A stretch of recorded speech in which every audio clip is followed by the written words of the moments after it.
Hey, what's up, DeGroote? Welcome to the first NBA BizCast, where we provide you with information that you need to know. We have an awesome team, and we're going to work every week to provide straight and to-the-point weekly highlights in tech, business, and sports. Next to me, I have G. Tell us a little bit about yourself, G. Hey guys, how's it going? My name is Gordon Alessandu. A lot of you know me as G. I'll be covering your international news, just interesting facts about what's going on around the world. Of course, next we have Alex Hill. How's it going, Alex? I'm doing good. I'm going to be covering your market news, and today I'll be bringing you your community highlights. Also, we have the man himself, Tunde. How's it going, Tunde? Thank you, Connor. I'm feeling pretty good. I had a good solid weekend and got some interesting stuff for you guys today as well as far as tech goes. And I'm also be filling in for our missing member, Ari Stark, who normally does our sports. And finally, I'm Connor. I'm going to try and lead the discussion for our weekly podcasts and give you an interesting story, something that I read in the news. Oh, we can't forget our producer, Franklin, who's not here with us today, but we'll be getting him back soon as well. Today's Monday, October 1st. We're going to head over to Alex, who's going to give you your NBA community news. So just a little bit about what we got going on in the RJC this week. Tonight, we have two events going on at 5:30. We have the Meet the NBA CMAs in the Field, hosted by the Accounting and Financial Management Services area, as well as the SC Johnson Company Information Session. If you'd like to register for either of those, please do so on Oscar Plus right away. On Wednesday night, we have a social media branding session hosted by CBCD, available to all MBA students starting at 5:30. And on Thursday, for all you HSM students, we have an overview of the program and of the industry. Just make sure to go on to Oscar Plus and get registered. In other news, the MBA FA is hosting Marquee Group financial modeling seminars as well as valuation seminars. Those are filling up fast, so if you'd like to register, go on Facebook, go to the MBA FA page, and make sure you get registered soon. Great, thanks. And now you also have a little bit of business news that you're going to share with us, right, Alex? Yeah, so what's going on in the markets? Last week, the TSX opened at around 12,300 and closed roughly around the same. Not too much movement. This morning, we're up over 100 points, up to about 12,400. The Canadian dollar was slightly lower on Friday after U.S. Job reports failed to impress, with the loonie dipping 0.24 of a cent down to 1.0171 U.S. Statistics Canada reported that the economy grew by over 0.2% in July after a downwardly revised figure of 0.1% increase in June. July's gains were driven mainly by the manufacturing and utilities sectors, while mining and oil and gas and construction suffered setbacks. Senior economist Matthew Arsenault cited that the manufacturing gain was the big surprise in the reports, but doesn't expect it to last. And I quote, "Do not extrapolate this performance into the future, as we already know the production has probably led to an inventory overhang in the light of declining shipments, which were down a whopping 2% in July." Sense of caution has been expressed by analysts across the board. However, reports are still positive. In terms of the Nexen deal, there's a divide amongst top executives in Canada. 42% of executives believe that the deal should go through, while 50% believe that it should either be held back or have special conditions employed. That's really interesting. If you think about the Nexen deal with CNU, a lot of people are just concerned over the fact that it's the Chinese. I wonder if there would be this much conversation if the group trying to buy it was from Denmark or was from the Netherlands. Or from the United States. It's a really good question. Which countries are we comfortable doing business with, and what's the basis of what determines the national good, the national interest? Special conditions could include environmental constraints, employment constraints, or possibly reciprocation of Chinese openness to Canadian involvement in their economy. But there's no doubt that this decision and this political decision is going to be critical to the role of Canadian business and the Canadian economy and the global economy going forward. Other than that, just a notable mover is Apple. After reaching over $700 for the first time in the company's history, it went down to under $667 last week and is currently sitting at $673 after rising a slight amount this morning. There's going to be more on that by Tunde later, so I'll move on to Connor.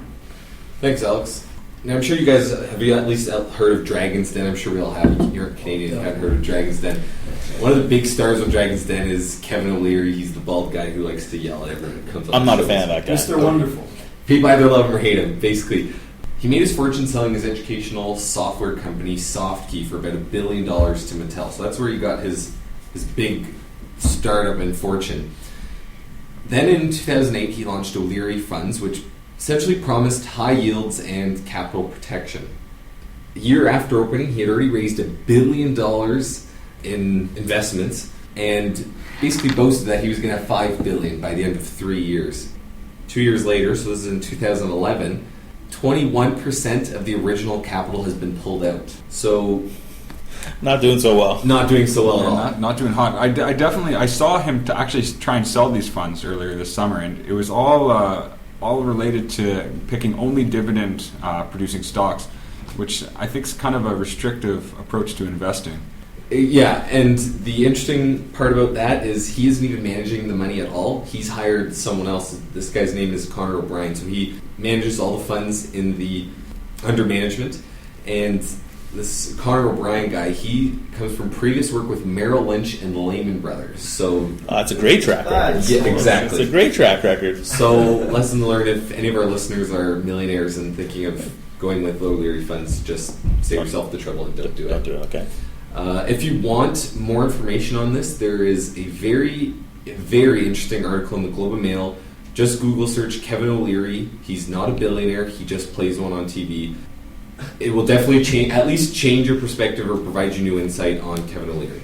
Though I think we can all agree that Dragon's Den is still awesome. Yeah. Doesn't take away from the awesomeness of the show. Yeah.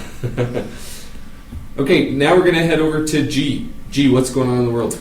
Guys, how's it going? World news, what I did was target Africa, Europe, and Asia. So a little bit interesting news from South Africa. As you all know or probably heard, there's strikes, relatively violent strikes going on in South Africa, and this has affected the world's number 3 gold producer, Anglo Gold Ashanti. And they've warned that any more illegal strikes could result in cuts to South African productions and possibility that the strikers working in their companies could be sacked. As a result of this, South African operations account for 32% of Ashanti's production, and that's going to have a huge impact on the amount of output and their product. How has this resulted in affecting South Africa? Well, Moody's downgraded South Africa from A3 to Baa1, and this is a huge downgrade in the economy, and they cite that social and economic pressures have resulted in discouraging investors from investing into South Africa, which is Africa's largest economy. Now over to Europe. Well, Spain, austerity measures came into play that were approved by Mariano Rajoy's government on September 27th. This has led to huge protests in Madrid and Barcelona. Funny thing is that the EU has actually praised the austerity measures, saying that the euro 13 billion in tax increases and cost savings, along with other measures, met, in some cases, exceeded expectations that Brussels had for them.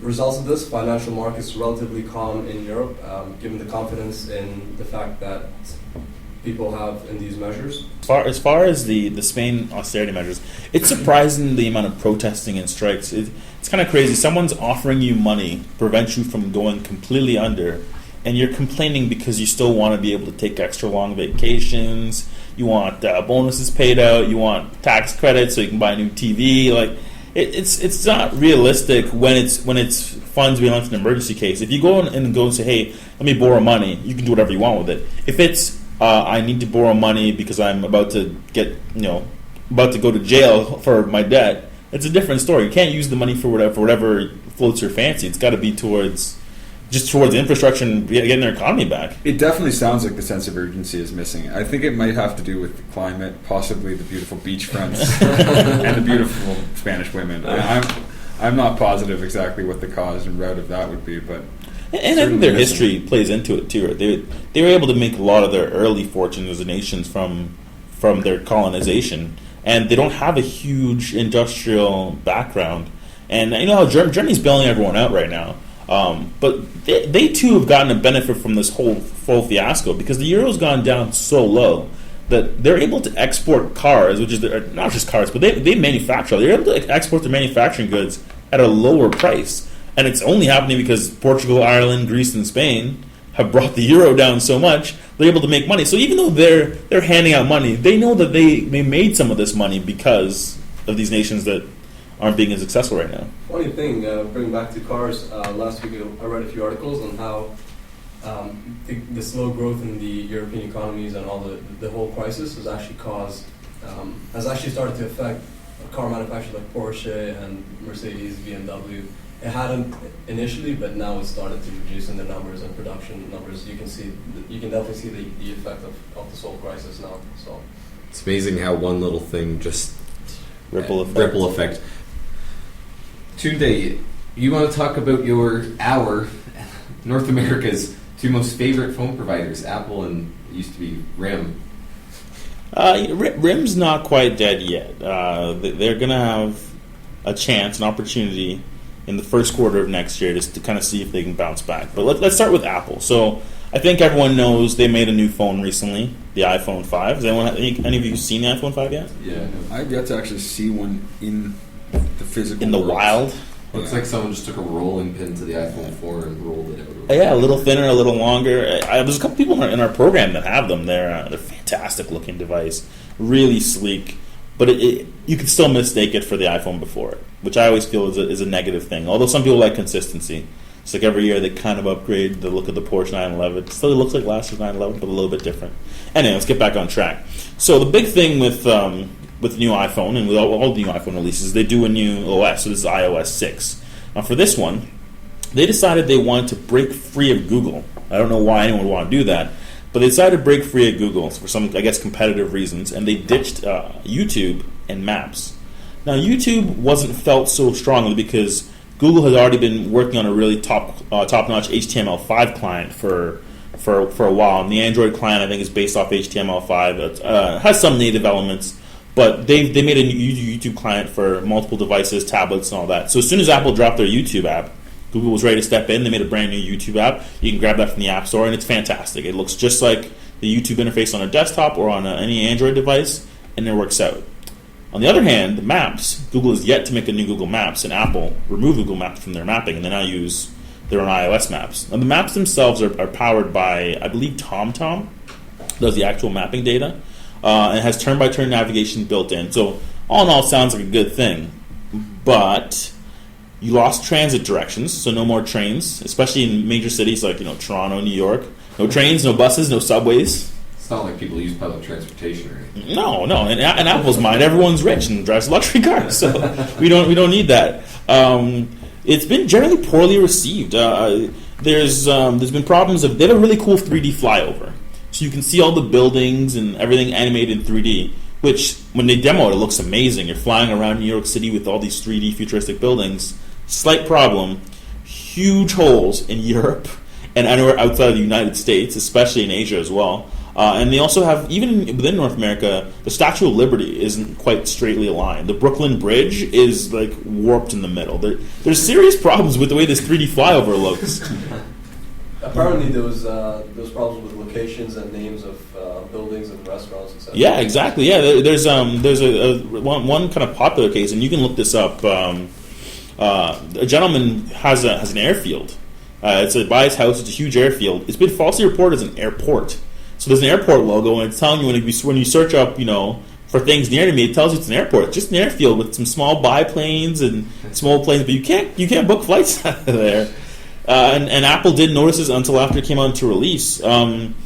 It's been bad enough that Tim Cook actually wrote an open letter admitting fault and suggesting people use alternatives. Like he says, go buy like a Navigon app or a TomTom. I forget the brands he mentions, but he actually writes a letter and then suggests that you use competitors. I was under the impression that you could just download a Google Maps app for your iPhone and just use They that. haven't as a released a new template. version for the iOS. Yeah. Oh, sorry. Okay. So However, I do know that Google has released a new Maps version for Android users just recently in the last week. Yeah. No coincidence. No coincidence at all. No. I was wondering, has the Apple iPhone had any negative feedback regarding the change in adapter? I know that they changed the adapter for the first time since the launch of the original iPod in 2001 or 2. So, I mean, there's an entire economy and hotel rooms and everything set up with iPod docks. and it's obviously going to be a big change. I'm just wondering if there's been any feedback on that. Well, there has been. If you actually go to the Verge, it's one of my favorite tech blogs. The Verge has a wonderful piece on it. There's been two kind of stances on it. There's consumer stance and also smaller manufacturers. They're really upset because the lead time they got was very minimal. About a couple weeks lead time to start making new accessories. But the major accessory players are pretty happy about it. Like, they've been wanting to make new stuff for a while, and they've been wanting to push more wireless accessories for a while. So the new connector isn't quite as big, so it's not quite as good for actually securing your iPhone. But it's the Lightning connector charges faster. It connects faster, although oddly enough, it's USB 2.0, even though everyone is kind of moving towards that 3.0 standard. The new connector is overall it's better than the old dock connector, but it lost the ability to carry analog music. So all those car docks that everyone has, Useless. yeah, they're all useless now. And it's unlikely the manufacturer will make new car docks to replace them because the cable doesn't carry audio, or doesn't carry analog audio. So it's going to end up being that for a lot of cars that have like built for iPod or support iPod, the new iPhones and iPods going forward, it's not going to support it. I think they had to do it though because that old cable was huge, and if they wanted to make the iPhone smaller, they couldn't maintain that huge cable. And as I said before, it's been there for 10 years. Yeah, forever. But if you want to check out more on the Maps debacle, you can go on Twitter. There's a hashtag iOS 6 Apocalypse. It'll show you all. Everyone's posting all their screenshots of like all these crazy looking mistakes in the maps. But there's one other thing about the map scenario that I wanted to talk about. So it actually came out in Reuters this week that Google chairman Eric Schmidt said Apple had over a year left on their contract. So the way that it worked before, like the Maps app and the YouTube app, were actually built by Apple, but fully running access to Google servers, running all the Google stuff. And Apple had a year to keep licensing that. And it wasn't as if it was a cost issue or a revenue issue. Apple strictly wanted to make sure all Google was off their phone before they shipped their new phone. So they actually had no idea until basically the iOS 6 event. So maybe a month or two ago, they found out that they're ditching YouTube and Maps. And so they've been scrambling, but they haven't been able to create a YouTube or a Maps app for iOS because they didn't think it was going to happen. So this definitely seems like Apple it wasn't about a functionality issue. They were it was an independence issue. Like, why should we pay someone else for this, or why should we let them get any kind of free marketing or advertising for this? So they've completely ditched them. What they don't realize, though, is I think people are not going to stop using Google because it's not available on their iPhone. People are still going to use Google. They're going to use the web version of Google Maps. People are still going to Google things. It's become a thing. But we'll see how that kind of works out. The Maps app is right now is a failure. I would classify it as a failure. The only thing it's good for is turn-by-turn navigation. And I think that functionality, adding that, wasn't worth losing everything they lost. I don't know how you guys feel about that. I feel like Google Maps is an institution. I feel like it's something that people in our society rely upon. What did we have before Google Maps? So what was it? We had MapQuest. Yeah. God. It still exists though. No one uses it. Google Maps. You don't want to go back to the MapQuest days. So then they were on to RIM, who's now showing off more of their new software, BlackBerry 10. I think it's been well publicized. RIM struggles recently. Share price going from, I think it used to be in the 30s. It's now about $8. I think it was up in the 60s at its highest, high 60s then. Yeah. So, now it's about $8 or $9. It's slated maybe to climb up to about $11 by the end of this year, based on they announced the numbers, and they're actually doing better than people thought, but it's still not good enough. But they showed off BlackBerry 10, which is supposed to save them, and they have this new developer device. Now, basically, the highlights of this thing are BlackBerry Balance and the side swipe notification menu. The whole interface is kind of based off of swipe gestures. So, similar to the iPhone, that's a very minimalistic approach, not a lot of buttons. These guys have gone even one step further. There's not even a home button, not even a power lock button. It's just all on-screen gestures. So you touch the screen to wake it up. When you're in an app, you just swipe from the bottom to get out of it. If you want to go into a different app, you tap on it. You can go side to side. Basically, you're always making different gestures to kind of action things. I don't know about any of the other former or current BlackBerry users in the room, but that terrifies me because I've had enough pocket dials with BlackBerry. Is that going to be a problem with this gesture-based? I don't know. I know that I used to have a Nokia phone that had a gesture-based interface, and I could actuate the touchscreen from the inside my pants. Like if my phone, the screen was turning in and touching my leg, I could turn on the touchscreen doing that. So I don't know. I have a Nokia right now, and I'm probably pocket dialing. Yeah. It's true. It's very true. A question I have about it, though, is if they're putting so much reliance on the touchscreen, are they getting rid of that BlackBerry keyboard? Because, I mean, that's a staple in the tech world. So no. So what they did was they've come up with two devices, or two kind of prototypes. One is the all touch device. The other one is an all touch device running the same aspect ratio, a low resolution screen, and a keyboard at the bottom. So, but it's a long looking device because it's still they're still using a traditional touchscreen. So it's portrait, not landscape. So it's a tall screen. It's going to look kind of weird, but that's what they're going to do to maintain the keyboard. Probably the biggest highlight would be, I would say, BlackBerry Balance. So I'll just give you a little info on that. So they're concerned that businesses are going to drop. They still have good enterprise support, and they don't want businesses to drop support for BlackBerry. So they're going to have this little mode, BlackBerry Balance, and you turn it on, and you go into business mode or work mode. When you're in business mode, it's going to lock out all your personal apps, so you can't be on Facebook or Twitter, all those kinds of things. And then it'll open up your business apps, your corporate email, your VPN to your desktop, any kind of secure logins or secure credentials will be built in, which actually sounds like a pretty good idea to prevent people from, after hours doing something kind of stupid.